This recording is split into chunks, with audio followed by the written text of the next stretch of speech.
and today we have here our teachers, Miss Rose and Mr. Rios. And today we're going to talk about the modern day school system, how we can improve it, what are the benefits of it, and we will see their opinion. And we have German here, our second guest, which was in our first episode also. And my first question to Miss Rose or Mr. Rios, you can choose who to answer. Like, what do you think about modern day school system and what can be improved in it? It depends what you mean by the modern day school system, because US school system, US school system that we're currently learning, the US school system. Okay, so our school system that we're learning in. Yes. Well, I think it's recognized around the world that school systems are needing to change. You know, we've been looking in education for a long time about where we need to go, what our students need in order to survive in the 21st, 22nd century. Yes. So what I would say about our school in particular, which is a little bit different to it is an American school, but our teachers are always looking to inspire students to provide education that's meaningful. Yeah. So I think what we're doing in our school is perhaps a little bit different, and we're trying to provide projects and assignments and interesting podcasts, videos for students to develop skills that they will need. However, there's a big world out there, and we're looking at the moment. We have a meeting tomorrow actually to look at where the very best systems are and how schools are changing and what we can do in order to provide the very best education. So we're looking at systems like Finland, where they don't have subjects, they're moving towards having projects, and really looking at what jobs do you want in the future, and how do they work, and what skills do you need. So that's where we're going to. Because currently, like in 21st century, it's full of information in internet and Google and Siri, the providers, like you can find any information that you need. And nowadays build on skills, more skillful, and how open-minded are you, and how can you adapt in the situation. And like by learning, like for example, history, numbers throughout millions of years, it will not help you to get a job in nowadays. And the school system needs to be changed to be more working with groups, and the communication between the people, which will help much more in nowadays society, I think. And I would like exactly. And I know Miss Wynn's done things with you that are looking at, writing a term paper, things that you will need in the future, skills that you can build. I also have another question to Miss Rose. Okay. Miss Rose, because of the COVID-19, every school is moving to online system. And do you think that in the future, all the schools are going to be online and there will be no physical school?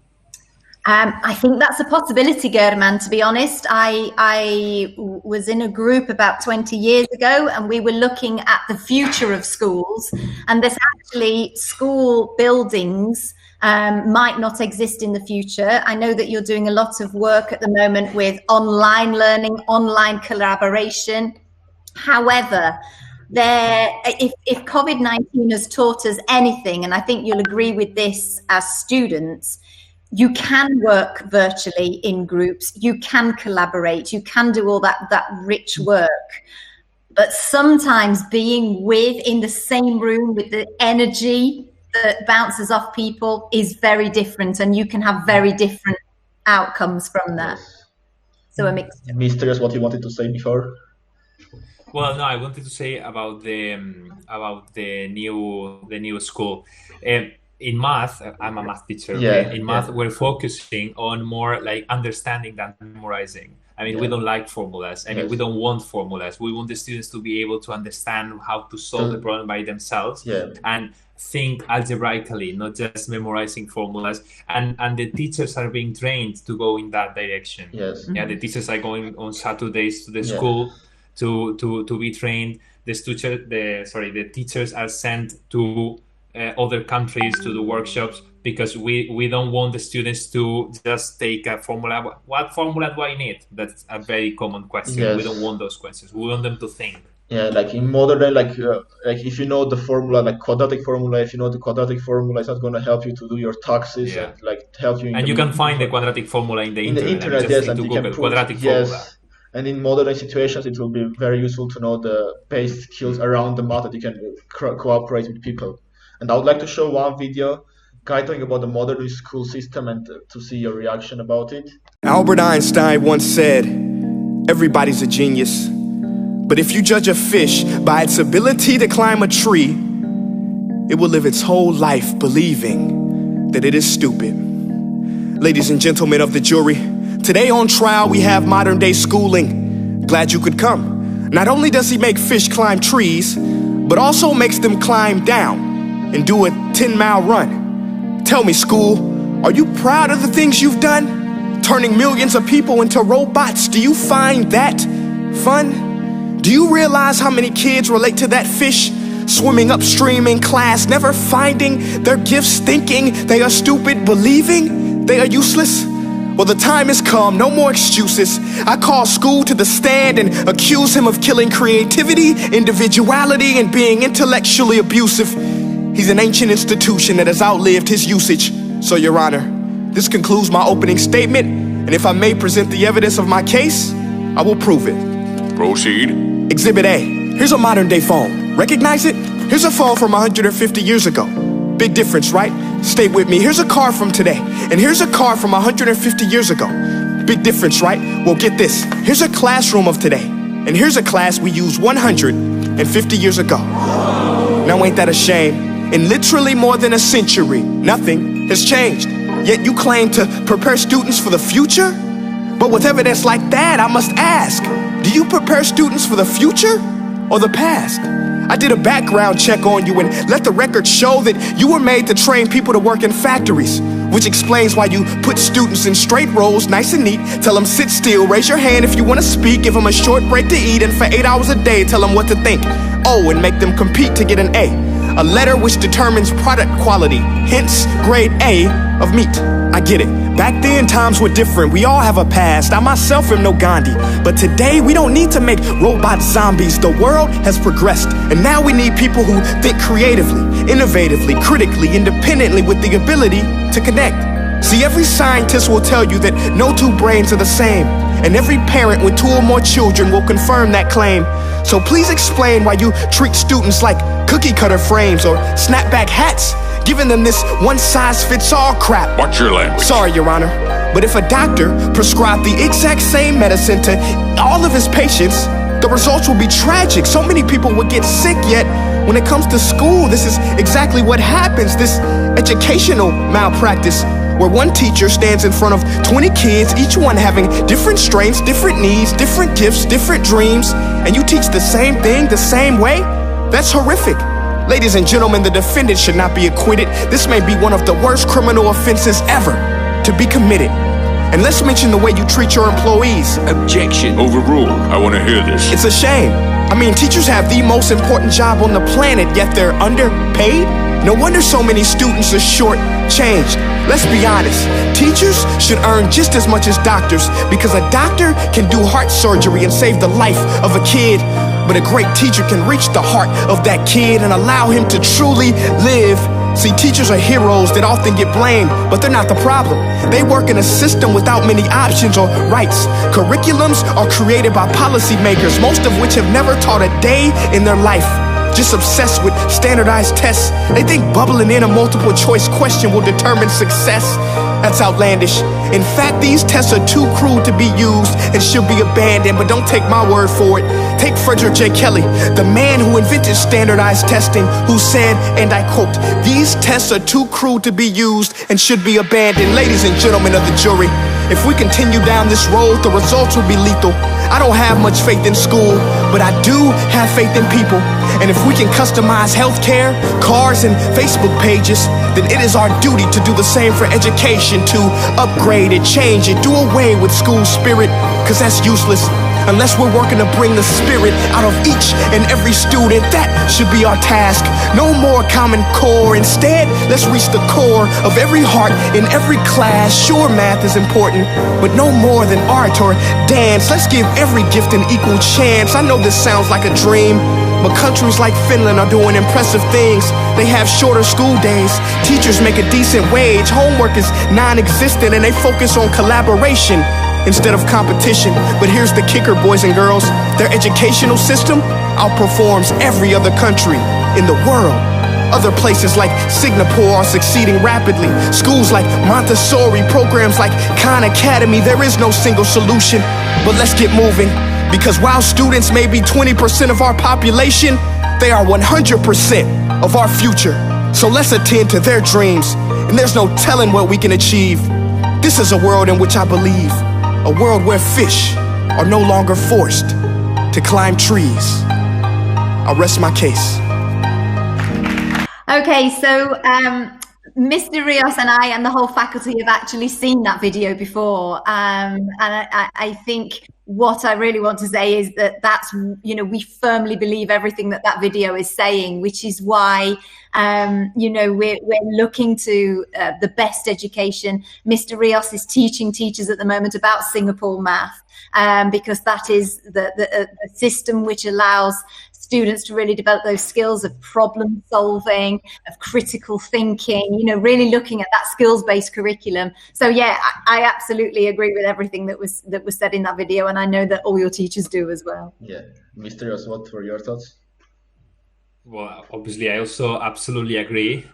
Look, I think we have to focus on the strengths of every kid. I mean, we cannot put all the kids together because every kid has a different strength.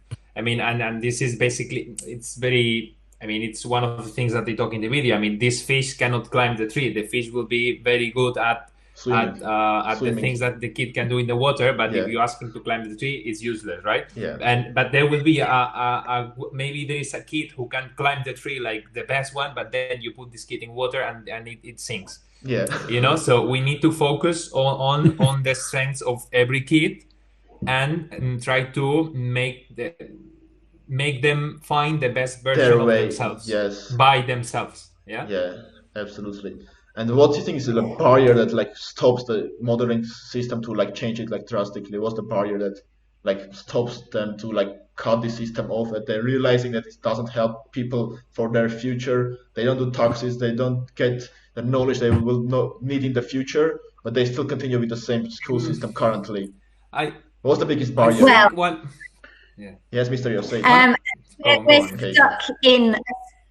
We're stuck in a system, or lots of people are stuck in different systems. There's the British system, there's the American system. So governments are very much dictating, you know, your students must be level 5, they must be 4.0 GPA. And we know that that system doesn't work. But sometimes, you know, you have teachers who are very passionate, who understand that they want to provide a different curriculum, but are tied into a system by no fault of their own that's coming from much higher up.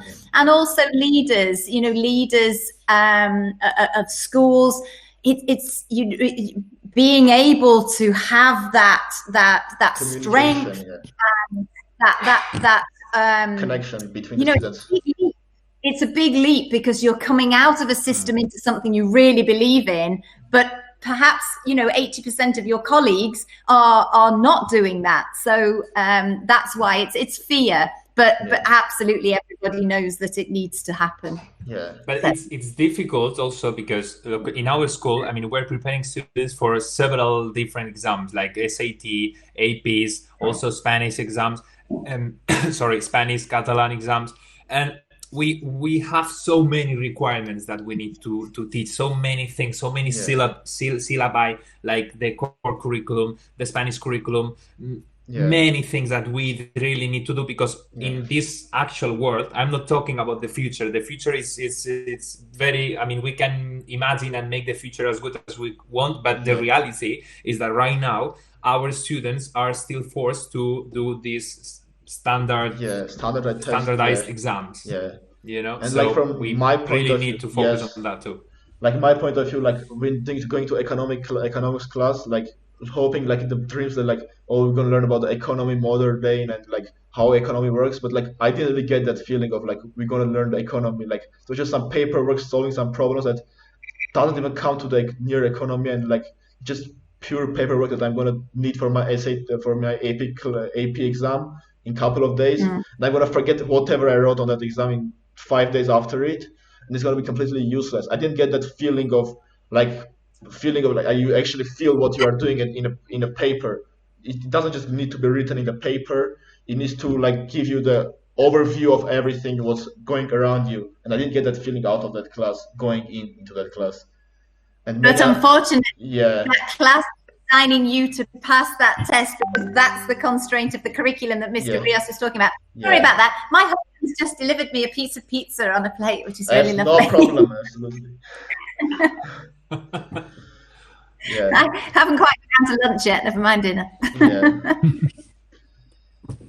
And for the finalized, I also have an idea, like why don't our school do like for example, we don't create a business class where like a lot of kids that like business, they go there, and then there is like math class, kids that like math, they go there, because like I've heard about this system in different like schools, and they say it works like perfectly.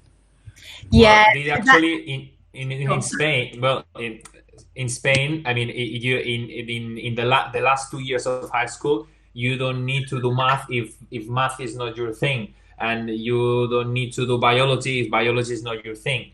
There are some basic things like language and these things that everybody needs to do, but it's maybe more like you can choose your path in the last 2 years of high school, which is not the case of the American system, in my opinion, because I mean, everybody's doing math in grade 12 and in grade 11. You know, but I think more than that, it's about students are leaving school. Do you know how to do taxes? Do you know how to cook? Do you know how to fill in certain forms? Do you know how to open a bank account? No. It's those sorts of things as well that I think we've talked about actually as a school, putting those in the curriculum as well. Really important things that.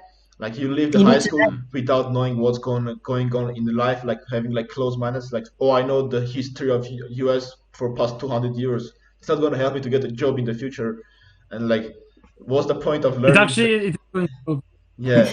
Can tell history is not your passion there, Havana. Yeah, history is not my passion, and I'm never going to do something connected to history. Could be I'm a little bit better at math. I'll do something connected to that. And like every student needs to get his like own personal choice, especially in high school when kid is fully developed. Like until 8th, 9th grade, kids are still developing. They don't really know what their passion is. If you let to them, they will not study anything. But like after that, students become like wiser and know what they're passionate about. And the school should allow them to study what they want. Like if I don't know how to do history, like I'm not good at it. I can't memorize anything what is in there. I don't find a point of wasting my time doing that, but I could do something more useful for my own future. What do you think about this? Like giving the personal choice after, especially during high school. Yeah, and as an example of it, I can say that, like for example, Jovanes, he does like really good movies. Like I see that he's not that good at essays, for example. Like, and to be fair, like why don't you let him make more movies, like develop in this way, so he'll be better in this way. And you make him like do like different things. And the same with me, for example. He's learning how to do podcasts. Yes, exactly. Yes. Yeah, he does it by himself,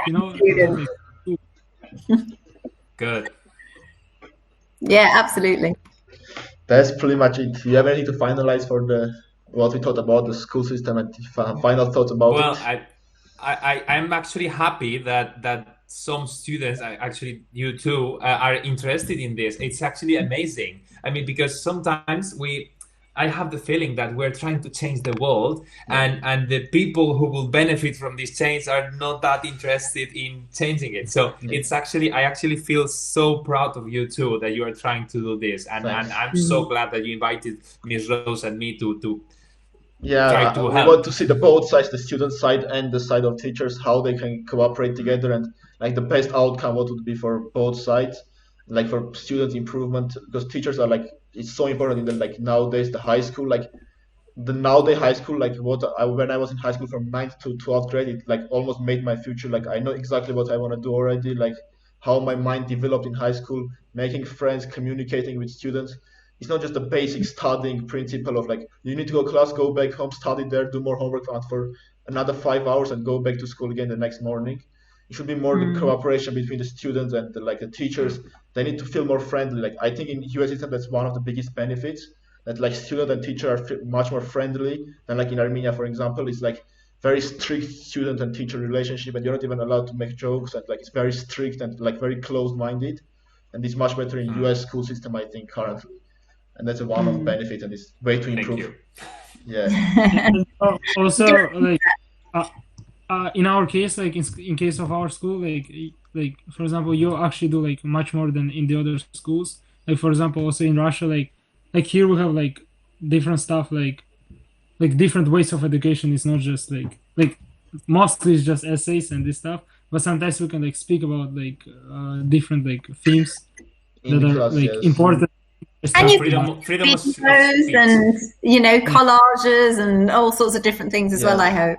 And the activities that we do, the activities we do with school, like the Spirit Day, we have activity that's a very big event, make the school together. Again, like it's a teamwork, cooperation between students, and it helps also develop their mind, and like especially for younger kids, that developing, it will be very helpful for them to develop their communications, because it will help in their future like a lot to be able to communicate easily anyone they meet, and to don't be shy like meeting new people and not being able to talk to them properly. Yeah, communication is the key, I think. Yes. Well, you've proven yourself to be very good communicators today, so thank you, Mr. Rios. Thank you for inviting us. It's exciting. Thank you very much. Thanks a lot. See you everyone in the next episode. Yeah, thanks. Bye. God bless you, teachers. Bye. Bye. Bye. Bye.